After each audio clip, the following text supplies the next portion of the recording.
جب دنیا میں لوگ صرف بولنا سیکھ رہے تھے، تب ایک ایسا بچہ بھی تھا جو سیکھ رہا تھا کہ کیسے بولنا ہے، کیوں بولنا ہے اور کس کے لیے بولنا ہے۔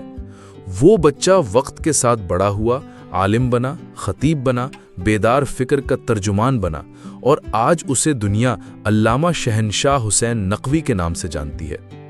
علامہ شہنشاہ نقوی کا تعلق ایک دیندار، عزت دار اور علم دوست گھرانے سے ہے۔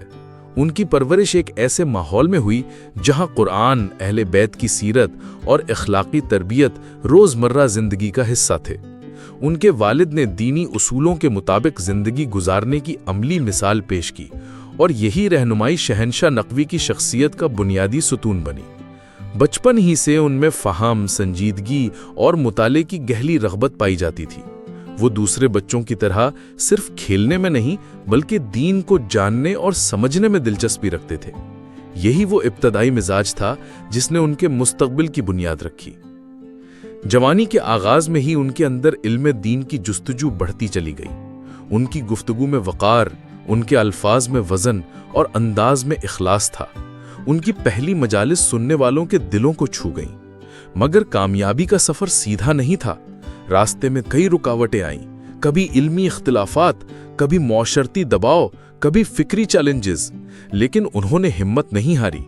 وہ جانتے تھے کہ اگر منبر پر سچ بولا جائے تو مخالفت ضرور ہوگی، لیکن وقت سچ کی گواہی ضرور دے گا۔ علامہ شہنشاہ نقوی کا سب سے بڑا کمال یہ ہے کہ انہوں نے منبر حسین کو صرف رونے، دہرانے یا پرانی روایات کی تکرار سے نکال کر شعور، علم، بصیرت اور فکری بیداری کا مرکز بنا دیا۔ ان کی تقاریر محض مذہبی معلومات کا مجموعہ نہیں بلکہ عملی زندگی کی راہیں دکھانے والی روشنی ہے۔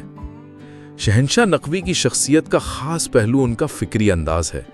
وہ قرآن و اہل بیت کی تعلیمات کو موجودہ دور کے تقاضوں کے ساتھ جوڑتے ہیں۔ ان کا انداز ایسا ہے جو نہ صرف بوڑھوں کو متاثر کرتا ہے بلکہ نوجوان نسل کو بھی اپنی طرف کھینچتا ہے۔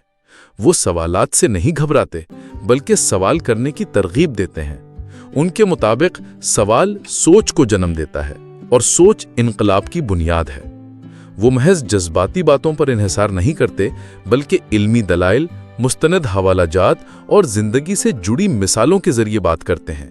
ان کی گفتگو سننے والا صرف متاثر نہیں ہوتا بلکہ سوچنے پر مجبور ہو جاتا ہے۔ ان کی زندگی میں نظم و ضبط، وقت کی پابندی اور مسلسل مطالعہ نمایاں ہے۔ روزانہ کئی گھنٹے مطالعہ، تحقیق اور لکھنے میں گزارتے ہیں۔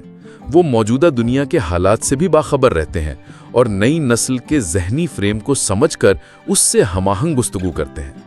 وہ صرف عالم نہیں بلکہ ایک معلم، رہنما اور مصلح بھی ہیں۔ آج شہنشاہ نقوی کا شمار ان علماء میں ہوتا ہے جن کے خطابات نہ صرف پاکستان بلکہ دنیا بھر میں سنے اور سمجھے جاتے ہیں۔ ان کی تقاریر لاکھوں لوگ سوشل میڈیا پر دیکھتے ہیں اور ہزاروں نوجوان ان کی باتوں سے متاثر ہو کر دین کی طرف رجوع کرتے ہیں۔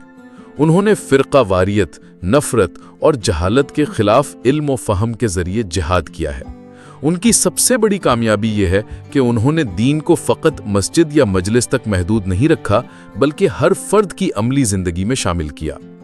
علامہ شہنشاہ نقوی کی زندگی ہمیں سکھاتی ہے کہ کامیابی صرف دولت، شہرت یا طاقت کا نام نہیں بلکہ سچائی کے ساتھ جینے، علم کے ساتھ روشنی بانٹنے اور مقصد کے ساتھ چلنے کا نام ہے۔